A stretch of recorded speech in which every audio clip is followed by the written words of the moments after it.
Hi, ಎಲ್ಲರಿಗೂ ನಮಸ್ಕಾರ. ನನ್ನ ರಾಮ್ದೀಪ್ಸ್ ಯೂಟ್ಯೂಬ್ ಚಾನಲ್ಗೆ ಸ್ವಾಗತ. ನಾನಿವತ್ತು ಮ್ಯಾಂಗ್ಳೂರು ಸ್ಟೈಲಲ್ಲಿ ಒಣಮೀನಿನ ಚಟ್ನಿ ಮಾಡಿ ಅದರ ರೆಸಿಪಿಯನ್ನು ತೋರಿಸ್ತಾ ಇದ್ದೇನೆ. ವಿಡಿಯೋ ನೋಡ್ತಿರುವಾಗಲೇ ಅಲ್ಲಿ ಲೈಕ್ ಬಟನ್ ಪ್ರೆಸ್ ಮಾಡಿ, ಹಾಗೆಯೇ ಕಮೆಂಟ್ ಮಾಡಿ ಮತ್ತು ಚಾನಲನ್ನು ಸಬ್ಸ್ಕ್ರೈಬ್ ಮಾಡಿ. ಚಟ್ನಿ ಮಾಡಲಿಕ್ಕೆ ನಾನು ತಗೊಂಡ ಒಣಮೀನು ಕೊಲ್ಲತರು. ಇದನ್ನು ಮೊದಲು ಚೆನ್ನಾಗಿ ಕ್ಲೀನ್ ಮಾಡಬೇಕು, ಅಂದರೆ ಇದನ್ನು ನೀರಿಗೆ ಹಾಕಿ ತೊಳಿಬೇಕು.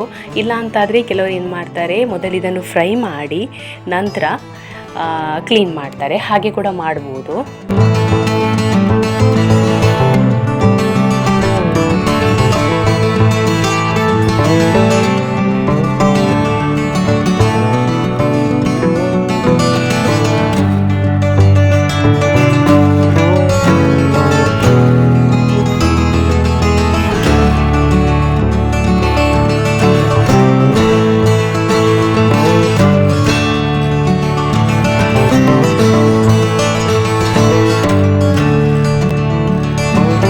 ಈಗ ಚೆನ್ನಾಗಿ ಕ್ಲೀನ್ ಮಾಡಿ ಆಯಿತು ನೋಡಿ. ಈಗ ಇದನ್ನು ಚೆನ್ನಾಗಿ ಹುರಿಬೇಕು. ಕೆಲವರು ಇದಕ್ಕೆ ಎಣ್ಣೆ ಹಾಕಿ ಕೂಡ ಹುರಿತಾರೆ. ನಾನು ಎಣ್ಣೆ ಹಾಕದೇ ಹುರಿತಾ ಇದ್ದೇನೆ.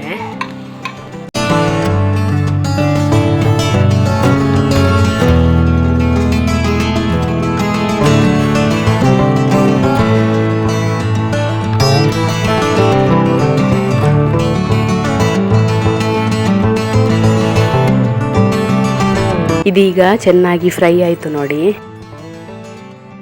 ಈಗ ಚಟ್ನಿಗೆ ಬೇಕಾಗುವಂತಹ ಸಾಮಗ್ರಿಗಳನ್ನು ನೋಡೋಣ.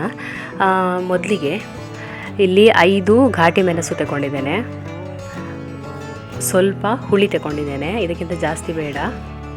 ನಂತರ ಅರ್ಧ ಚಮಚದಷ್ಟು ಜೀರಿಗೆ ಹಾಕಿದ್ದೇನೆ.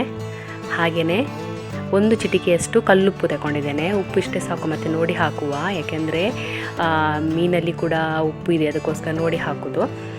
ನಂತರ ಇಷ್ಟು ಬೆಳ್ಳುಳ್ಳಿ ತಗೊಂಡಿದ್ದೇನೆ. ತೆಂಗಿನ ತುರಿ 1 ಕಪ್ಪಿನಷ್ಟು ತಗೊಂಡಿದ್ದೇನೆ. ನಾನಿಲ್ಲಿ ಸಾಮಗ್ರಿಗಳನ್ನು ಯಾವುದನ್ನು ಹುರಿಲಿಲ್ಲ, ಹಸಿಯೇ ತಗೊಂಡಿದ್ದೇನೆ. ಇದು ಹಸಿಯಲ್ಲಿ ಇದ್ದರೆ ತುಂಬ ಚೆನ್ನಾಗಿ ಬರುತ್ತೆ. ಈಗ ತೆಂಗಿನ ತುರಿ ಮತ್ತು ಸಾಮಗ್ರಿಗಳನ್ನು ಮಿಕ್ಸಿ ಜಾರಿಗೆ ಹಾಕಿ ಗ್ರೈಂಡ್ ಮಾಡುವ. ಸ್ವಲ್ಪ ನೀರು ಹಾಕಿದ್ದಕ್ಕೆ. ನಿಮಗೆ ಒಂದು ವೇಳೆ ಇದನ್ನು ಸ್ಟೋರ್ ಮಾಡಿ ಇಟ್ಕೊಳ್ಬೇಕಂತಾದರೆ ನೀವು ಇದಕ್ಕೆ ನೀರು ಹಾಕಬೇಕಂತೇಳಿಲ್ಲ, ಹುಡಿ ಹುಡಿಯಾಗಿ ಗ್ರೈಂಡ್ ಮಾಡಿ ತಗೊಳ್ಬೋದು. ನೋಡಿ, ಮಸಾಲ ರೆಡಿ ಆಯಿತು. ಈಗ ನಾವು ಹುರಿದಿಟ್ಟಂತಹ ಮೀನನ್ನು ತಗೊಂಡು ಇದನ್ನು ಸಣ್ಣ ಸಣ್ಣ ತುಂಡು ಮಾಡಿ ಮಸಾಲಕ್ಕೆ ಹಾಕುವ.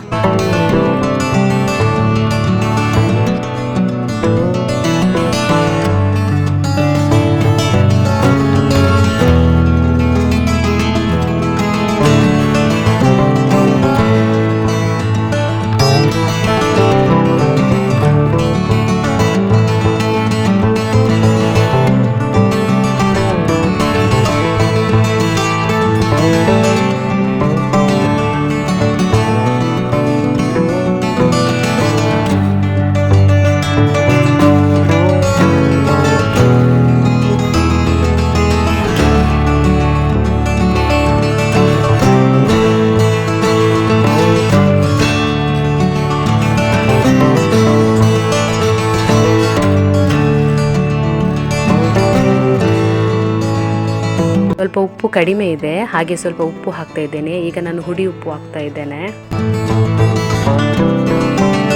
ನೋಡಿ, ಒಣಮೀನಿನ ಚಟ್ನಿ ರೆಡಿ ಆಯಿತು. ಇದರೊಟ್ಟಿಗೆ ಗಂಜಿ ಇದ್ದರೆ ತುಂಬ ಚೆನ್ನಾಗಿ ಆಗ್ತದೆ ಊಟ ಮಾಡಲಿಕ್ಕೆ. ಚಾನಲ್ ಸಬ್ಸ್ಕ್ರೈಬ್ ಮಾಡಲಿಲ್ಲ ಅಂತ ಆದರೆ ಸಬ್ಸ್ಕ್ರೈಬ್ ಮಾಡಿ ಅಂತ ಹೇಳ್ತಾ ಇಲ್ಲಿಗೆ ನಾನು ಈ ರೆಸಿಪಿಯನ್ನು ಮುಗಿಸ್ತಾ ಇದ್ದೇನೆ. Thank you.